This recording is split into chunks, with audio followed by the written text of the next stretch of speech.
What's up, guys? This is Crypto with James talking to you today about SSV Network, a coin that's not really held at all. Huge market cap in relation to the amount of holders it has. I still think this is a coin that can do really well because of what it is. It's fundamentally about Ethereum infrastructure. Um, and I think as developers start utilizing it, I think this could do, pretty damn well. You see from the title. But um, I want to break down the pros and cons of this for everyone. We also need to talk about some interesting news coming out of Lido. There is rumors of an SEC notice. Lido is obviously infrastructure behind Ethereum as well. So this could have relevance to SSV. So we'll cover that in this video too. But before I get into it, guys, if you're new to this channel, these are the first 26 coins that I spoke about on this channel. They're also the first 26 coins I owned when I made this channel. Had you put in just $100 into each of these coins and never sold them, if you were still holding these coins after you bought them, never sold them, did everything wrong as an investor. Remember, buy low, sell high. That's a real principle. Very simplified, but it's still a real principle. If you sold all these coins today, you'd be able to bank over 12 grand in profit. And that is when you've done everything wrong. So a $2,600 investment, you would net over 12,000 in profit. Now, what should have happened is you sold these in 2021, like I did, like my friends did. Now, if you'd have sold all of these coins in 2021 when the markets were as hot as they were, $100 into each, selling at the right time would have netted you a profit of 123 grand. So huge difference between doing the right and wrong thing. And that's 123 grand from a $2,600 investment. Now, as I said, I sold all these. They're not what I own. But if you do want to see the coins that I own and make these kind of gains, go over to copymycrypto.com. On that site, I share my entire portfolio. I let the members know in real time anytime I buy or sell any coin. We release videos every day as well, talking about the markets, and we've had pinpoint accuracy on the markets for months and months, calling the exact move of Bitcoin on countless days. We also have tutorials set up as well. If you're a beginner, these are exactly what you need. These are what I send my friends and my family. Now, as I said, if you want to see and make these kind of profits, then go read the site. Remember that everything you read there, you can verify it on this channel's history. And if you like it, maybe I'll see you there. Now, SSV. So SSV is currently priced at $37.36. Market cap is 373 million. When we actually check it out, holders based on Etherscan is 2,693 holders. That is really small for a market cap of over 300 million. As you can see, in terms of SSV's network, there's over 174,000 Ethereum staked, which works out at like, what, 15, a lot. It works out about $250 million worth of Ethereum, which is, not a small amount. Now, what I like about SSV is it's about infrastructure. So they are all about building for developers. Well, it's built for developers. So developers can build a staking network, basically. So SSV is designed for building high-performance, secure, and decentralized ETH staking applications. So distributed staking is designed for staking pools, staking services, solo stakers, DAOs, institutional staking, and bridges. They also can create shared validators, which causes slashing protection. So that's consensus-based duty validation by non-trusting nodes. It also has fault tolerance. So multi-node clusters replace a single validator. That means that at any point there's no single point of failure. So if one thing fails, still fine because there's multi-node clusters. It also has scalable infrastructure. So It means fast and easy staking infrastructure deployment with full transparency and customization, and it's non-custodial staking. That's always important. Everything that you participate in, if it's staking, should be non-custodial. You do not want to be dependent on someone else holding your crypto and staking it. We've seen the problems in the past.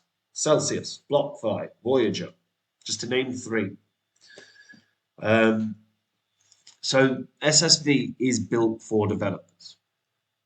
Now, they have a governance hub, which is a DAO-governed, community-driven project on a mission to safely onboard the next billion users to the Ethereum staking economy. You can run an SSV node.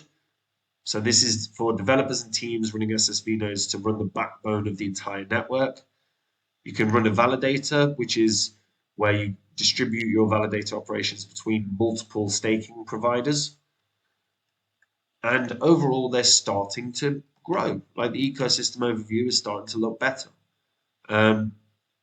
As you can see, these are the participants of the staking infrastructure. So you've got Zip, O1 Node, Friends, Xhash, StakeStar, Moonstake, HAL.xyz, FileDrive Labs, Consensus.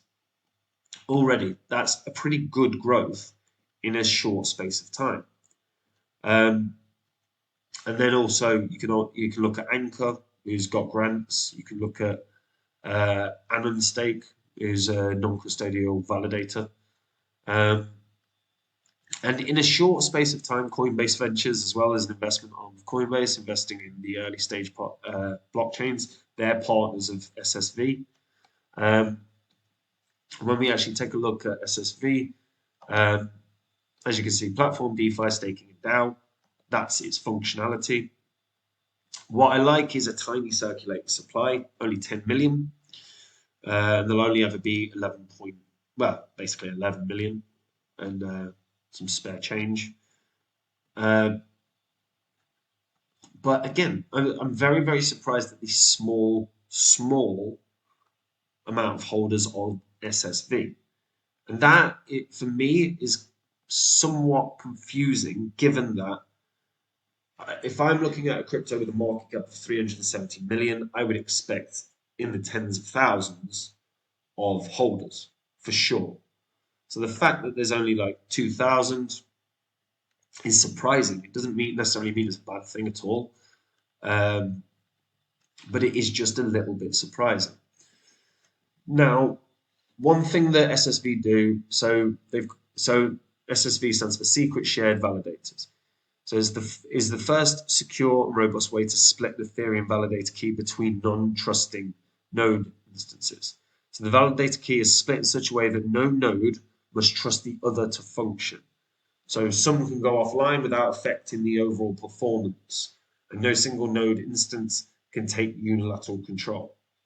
Again, that's really good because it means fundamentally the power is not within one huge conglomerate within the network.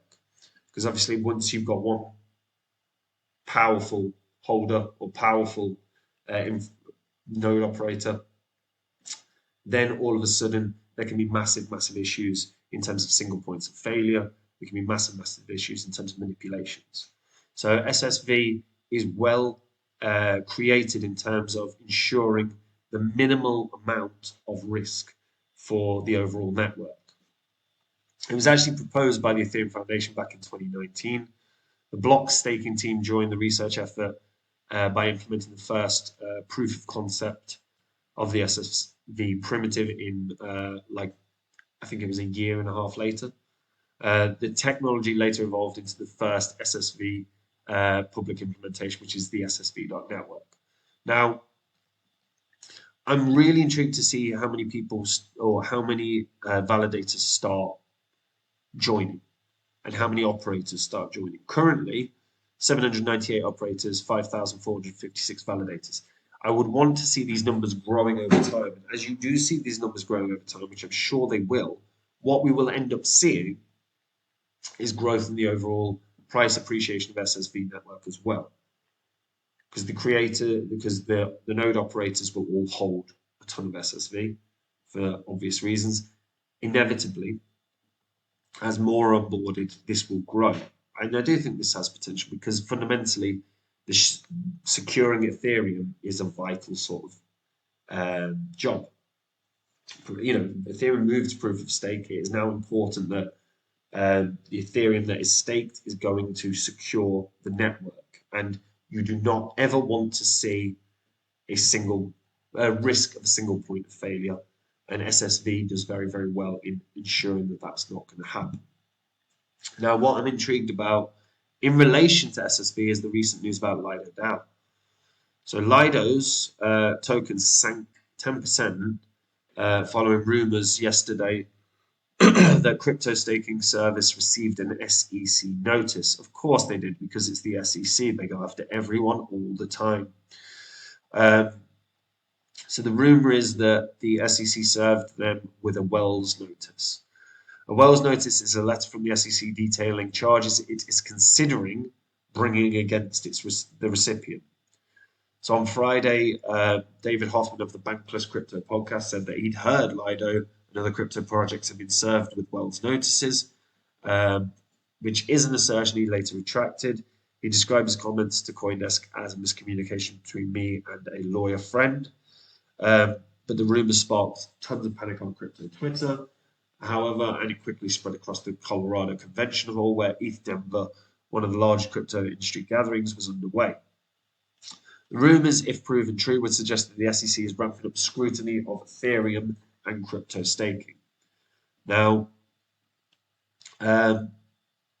obviously, this would not be a great thing to hear, but it wouldn't surprise any of us, would it? Gary Gensler seems to have crypto in his crosshairs at every waking second of his life, the bold piece of crap.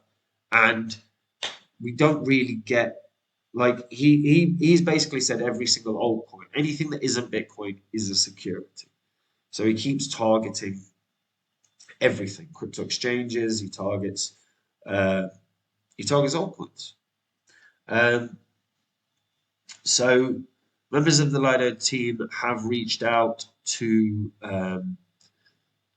Hoffman, who was who did the podcast, and said that what he said was false. It is unclear how the SEC would have delivered notice to Lido. The staking service is technically operated by the Lido DAO, meaning it's governed by a vast network of token holders and lacks a leadership structure.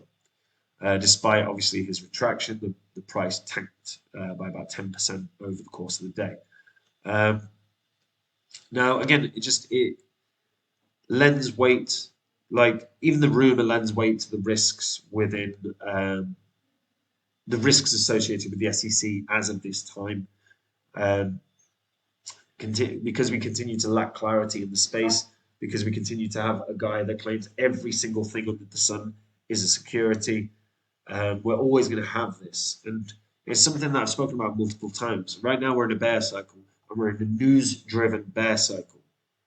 So every time we see an SEC story come out of they have served notice to Kraken, or they have served notice to KuCoin, not that they have, but we're going to keep seeing these stories. And every time we see these stories, it's going to have a negative market impact.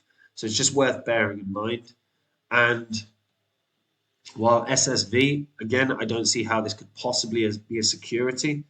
If Lido potentially is one of those that is targeted, which it sounds like it hasn't been, but I never assume anything. I just work on the assumption Gary Gensler wants to target everything. So if he does target Lido, he will probably follow up with targeting anything that is to do with the staking infrastructure of Ethereum. So it's worth noting, because if Lido is the first domino, then something like SSV could have issues as well in the future. Overall, I like SSV. I think, look, what they're aiming to do is solid. You cannot knock it at all. And, it launched in October of 2021. It's actually, not that far from its all-time high that it experienced, at the end of February. And the more I look at it, the more I go, this should be a billion-dollar project, at least, if not a $2 billion project. It's not that far from another run. It's about 30% away from another run on price discovery, and then it can rally again. In the bull cycle, when you're looking at Ethereum being really solidly, looking at Ethereum having an immense and solid infrastructure and the growth that inevitably Ethereum will continue to have, SSV could be one of the fundamental infrastructures that support Ethereum. I wouldn't be surprised to see this at least $200, to be honest, because again, it would be supporting the infrastructure of one the most, arguably the most important network in all of crypto. Um, so I still think $200 is very, very achievable. Might even be understating it fundamentally because if it does run or if it does run some of the largest parts of the infrastructure of Ethereum in terms of the staking, in terms of the nodes, this could do real damage. But I've got to be conservative fundamentally off the basis that it's only just hit its recent high, and it's hit a recent high in the bear cycle. So we don't know what it could do in a bull cycle. I would say $200 is achievable, but maybe 1,000. Who knows? But what do you guys think? And here's a bigger question: what do you think of Gary Gensler? I just want to see the comments flooded with opinions about Gary Gensler today. Tell me what you think of the Baldy Git. Let me know in the comments down below. Um, and yeah, and if you're a returning viewer, hit the subscribe button. It helps the channel, but fundamentally, more than anything, these videos will make you money. And when I'm talking about coins, I think sometimes save you money. So you don't want to miss them. And if you hit the subscribe button, you won't miss them. And guys, if you want to see the coins I own, go to copymycrypto.com. Like I said, on the site, I share my entire portfolio. I let the members know in real time anytime I buy or sell any coin. If you want to make these kind of profits, then that's exactly where you want to be. I share everything I'm in. All these coins that I'm in are long-term investments that I think are outstanding. Otherwise, I wouldn't be in them. And I don't know anyone in the crypto space that picked Phantom as a massive winner in 2020. I said it would 100x or more. It ended up doing 677x. I think even at this moment in time, it's still up about 80 times from when I did, 78 times from when I did the course talking about it being the best investment. And fundamentally, I'm going to find coins like Phantom that can do those gains. I'm going to get in on them. I'm going to tell the members about them. I'm going to tell them the gains I think the coins can have, the percentage of my money I'm putting in. And if they want to copy, they can. And if it sounds good taking 10, 15,000 hours of research out of your crypto investing, then go read the site now. And if you like it, join me there. And if you don't, carry on watching the channel. And I'll see you guys soon. Take care. Bye-bye.